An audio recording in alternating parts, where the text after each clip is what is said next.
Bonjour, c'est Axel de la chaîne Atlas Design. Dans cette vidéo, on va voir 3 règles qui vont vous permettre de créer de très jolis boutons en UI design et surtout sans faire d'erreur de débutant. Donc, on va tout d'abord commencer par créer un bouton. Donc, je vais venir créer un rectangle, puis ensuite un texte. Donc, ce texte, je vais par exemple mettre mon compte. Ok. Voilà, donc je mets mon texte au milieu, je peux redimensionner mon bouton. Et donc la première règle, ça va être au niveau du choix des couleurs de votre bouton. Ce qui est super important, c'est que votre bouton soit lisible et qu'on puisse bien lire ce que vous avez comme texte à l'intérieur. Donc là, on peut suffisamment bien lire le texte mon compte. Le problème, c'est que si on s'éloigne un petit peu, c'est un petit peu plus difficile à lire. Donc ce qu'on pourrait faire par exemple, c'est changer la couleur en prenant par exemple une couleur blanche et pour la couleur de fond, une couleur assez foncée. Par exemple comme ceci. Et là, tout de suite, en tout cas moi personnellement, je trouve que c'est plus lisible. Et en fait, on va pouvoir donc améliorer comme ça la lisibilité de votre texte avec simplement, en changeant simplement les couleurs.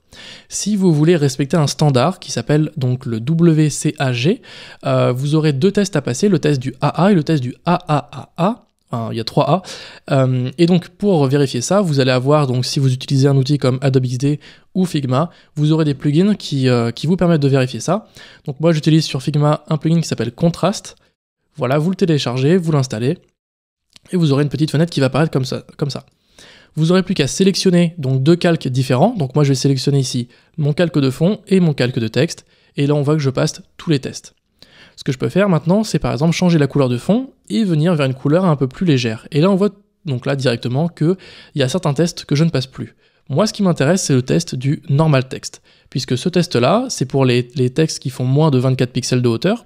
Mon texte, en l'occurrence, fait 18 pixels. Et on voit que je fail au niveau des 2 tests. Donc là, le premier test, c'est un ratio entre la première couleur et la seconde couleur de 4,5 pour 1. Et le deuxième test, c'est 7 pour 1. Et là, on voit que je fail les 2, donc moi, c'est pas ce qui m'arrange. Donc je vais plutôt redescendre vers une couleur qui passe. Donc, alors, le premier standard, c'est vraiment le plus basique, le plus important. Et si vous voulez être sûr que tout le monde puisse bien lire votre texte, vous passez le 3e fail. Donc moi ici, simplement les 2 premiers me suffisent. Donc je vais par exemple choisir une autre couleur qui va être on va chercher du bleu. Et là, on voit d'ailleurs que simplement en changeant le bleu, des fois ça passe, des fois ça passe pas. Donc là, c'est important de bien vérifier et de bien repasser ici sur une couleur qui passe bien. Voilà, donc là c'est plutôt pas mal. Je suis pas trop fan de cette couleur, voilà, là c'est plutôt pas mal. Ok, donc ça c'était la première règle sur le choix des couleurs. Donc vous passez à, faut passer donc bien sûr ce test-là pour savoir si votre texte est suffisamment lisible. Deuxième règle pour améliorer votre design, ça va être au niveau de l'espacement, donc ce qu'on appelle l'espace négatif entre votre texte et le conteneur, donc votre bouton. Ici, on voit que j'ai suffisamment d'espace, mais très souvent, lorsqu'on est débutant, on va créer des boutons qui vont ressembler un petit peu à ça. Voilà, donc là, c'est pas spécialement super joli. Ou alors là, c'est un petit peu le pire que je vois souvent, c'est des boutons qui vont ressembler à ça. Et ça, pour moi, c'est juste le pire des boutons. Il faut absolument laisser de l'espace dans votre bouton pour aérer et pour simplement laisser de la lisibilité à votre texte. Donc pour ça, on va venir aérer notre bouton. Donc on a 2 solutions, on va venir simplement mettre de l'espace donc verticalement et horizontalement. Donc là déjà, c'est beaucoup mieux, on peut respirer, donc le texte peut respirer. Si vous voulez certaines règles, vous pouvez par exemple prendre votre texte, le dupliquer, et il faut qu'il y ait au moins la moitié de votre texte qui soit, voilà, que votre bouton soit à peu près à la moitié du texte. Là comme ça au moins vous êtes sûr d'avoir la règle minimale. Et sur les côtés, vous n'avez pas de règle. Donc vous pouvez tout simplement soit faire assez court, bon je suis pas très fan, mais sinon, si vous voulez pas faire d'erreur, vous faites soit la même distance, donc verticale que horizontale, ou soit un peu plus horizontale. Et là, vous êtes sûr de ne pas vous tromper au niveau taille. Là, c'est un bouton qui passe très bien et qui marche très très bien. Ensuite, si vous voulez vraiment passer à l'étape supérieure, c'est d'utiliser des règles de cohérence, disons, avec toujours les mêmes espacements. Donc par exemple, il y a une règle qui est assez connue, la règle des 8 ou la règle des 6, et vous allez laisser toujours des paquets de 8 pixels ou de 6 pixels au niveau de vos marges. Pour ça, il y a un plugin qui existe dans Figma, donc moi que j'utilise assez souvent, qui s'appelle Paddy. Vous téléchargez ce plugin là et vous allez pouvoir, donc là si je sélectionne mes 2 éléments, donc il faut que je les groupe, donc là je les groupe, et ensuite je vais revenir dans plugin, Paddy, Et là, automatiquement, ça m'ajoute mon padding. Donc mon padding, c'est l'espace qu'il y a ici entre mon texte et mon conteneur. Ça m'ajoute automatiquement du padding qui va être de 12 puis 24 pixels. Donc là, je vais avoir 12 pixels horizontalement verticalement, et horizontalement, je vais avoir 24 pixels. Si je veux changer ces valeurs, il va falloir que je change ici dans le nom de la frame, de mon composant. Donc là, je vais changer par exemple par 32, ici. Je resélectionne mon élément et je réapplique mon plugin. Donc moi j'ai déjà un raccourci qui me permet de l'appliquer, et là on voit que ça applique automatiquement la différence. Donc si on regarde le texte par rapport à mon conteneur, je vais bien avoir 12 pixels horizontalement, enfin verticalement, et 32 pixels au niveau de l'horizontal. Voilà, je vais y arriver.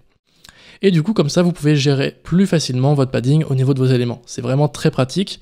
Donc, tout simplement, voilà, vous pouvez utiliser cette règle-là qui vous permet de faire alors soit 8 pixels, puis 16, puis 24, puis 32, etc. Pareil verticalement. C'est très pratique et moi, c'est ce que j'utilise assez souvent. Comme ça, au moins, vous êtes sûr de ne pas faire d'erreur. Ça, c'était la deuxième règle au niveau de l'espacement de votre bouton. Et enfin, la troisième règle, souvent, je vais avoir... Enfin, c'est pas vraiment une règle, c'est plus une mise en garde, disons, parce que beaucoup de débutants vont utiliser ici les coins arrondis des boutons et vont avoir un coin arrondi qui vont ressembler souvent, voilà, à ça.